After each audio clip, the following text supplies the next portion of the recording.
Don in London, hello. It's December the 6th, 2009.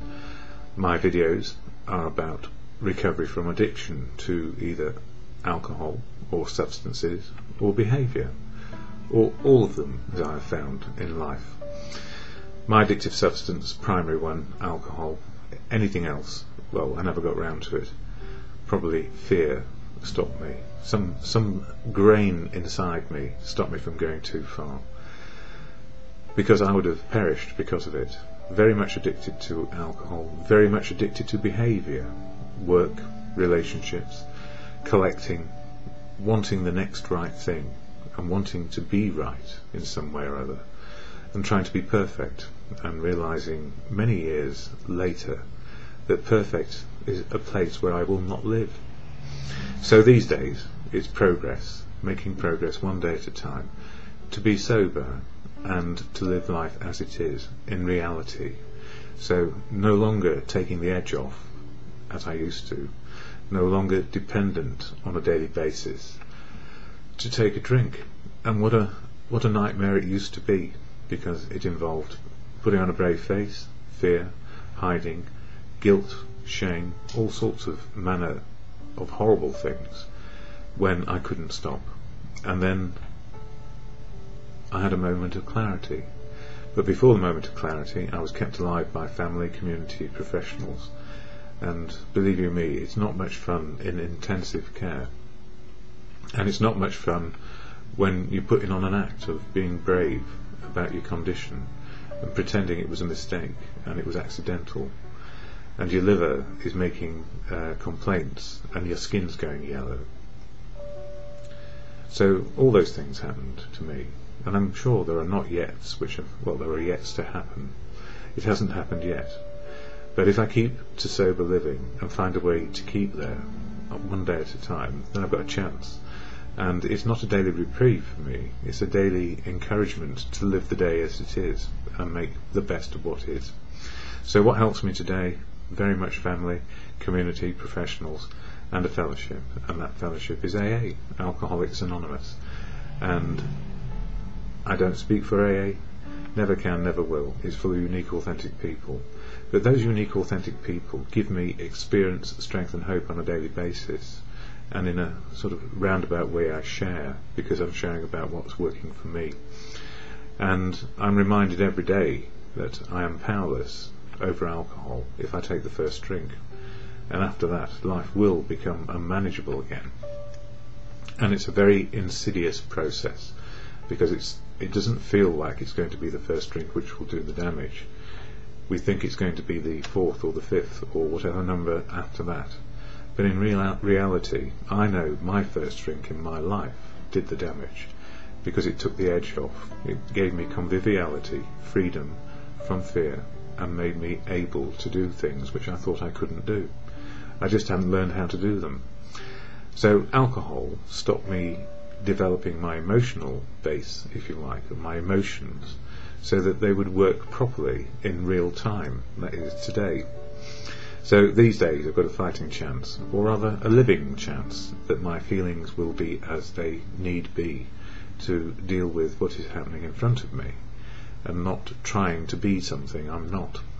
So AA, I share the AA statement of intent and some of the literature, and hopefully it helps me settle down into this one day. So the statement of intent about AA is this: Alcoholics Anonymous is a fellowship of men and women who share their experience, strength and hope with each other, that they may solve their common problem and help others to recover from alcoholism. The only requirement for membership is a desire to stop drinking. There are no dues or fees for AA membership. We are self-supporting through our own contributions. AA is not allied with any sect, denomination, politics, organisation or institution, does not wish to engage in any controversy, neither endorses nor opposes any causes. Our primary purpose is to stay sober and help other alcoholics to achieve sobriety.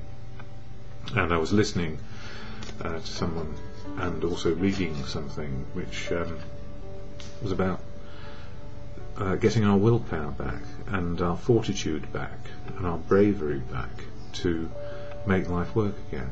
And what I've learned in recovery, it is more to do with not trying to get my self-will back, or trying to control or manipulate life to suit me. It's approaching life as it is, rather than trying to limit myself to what I can control. So whether it's to do with people, places or things, powerless is good. It means that I am open to what is going on around me, and I'm not narrowing it down to my prejudice or my choices, which might not be good. So these days, powerless for me is absolutely incredibly important, and not to try and use my self-will to get my way. It limits me to what I know now. So if I open up the doors to the possibilities of listening to other people and the choices, I might not know what the choices are if I keep on trying to force my will. So I'm very lucky. I got that message very early on. But you know what, the trouble is, we still go back and say, well, I want this and I want that and I want to be this and I want some more money and I want to be in a relationship and I want more love. And actually, if we just let life happen, we don't need the money so much. All we need to do is keep sober, have enough to eat, have a roof over our heads, and people that we can love. And love comes in if we stop looking for it or trying to make it happen. Weird, isn't it? So the gift today is to be myself, right-sized, no bigger, no smaller than anybody else. Anyway, daily reflections today. December is all about the 12th step, which is sharing a message of experience, strength and hope, and staying sober, and making sure I do the other 11 steps in the 12-step program. It says this: a new state of consciousness for, no, get it right, December 6th, when the chips are down. When we develop still more, we discover the best possible source of emotional stability to be God himself, or good conscience. It's the God of your understanding, not mine. We found that dependence upon his perfect justice, forgiveness and love was healthy, and that it would work where nothing else would. If we really depend on God, we couldn't very well play God to our fellows, nor would we feel the urge wholly to rely on human protection and care. And it goes on to say, it has been my experience that, when all human resources appear to have failed, there is always one who will never desert me.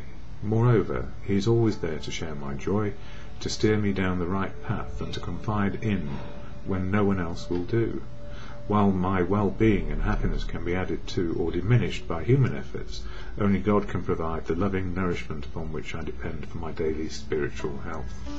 And when I pray to God, my God is to truth. God is truth. God works through people, and God is love.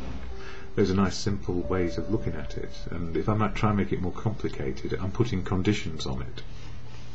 So for me, the concept of God, or a higher power, and good conscience. When I wake up in the morning, I hear that inner voice which says, what's going on? Is it a good day? Is it a bad day? Is it sunny? Is it raining? What happened last night? Do I feel good or bad? What am I doing? Am I judging the world, or am I actually saying, I'm going out in the world to make some choices based on what's happening? And that's the gift. The gift is that we always have that inner voice in our head, and if we ask it, in good conscience, what is next? What is the next right thing to do? We have a better understanding of how life can turn out. Not that we know, and that's the great gift. It's not knowing what's next, it's living what is next. So, daily reflections, although it may sound very religious, actually it's common sense. Truth will set us free. Love other people and they can love us back, and keep an open mind and be open to what is happening around us. So the whole program of AA, open, honest and willing, doing a bit of service, strengthening unity and keeping in recovery, it all works. So when I say the serenity prayer to God or good conscience, the God of your understanding is most important, or your good conscience. God, grant me the serenity to accept the things I cannot change, courage to change the things I can, and the wisdom to know the difference, for me, is just for today.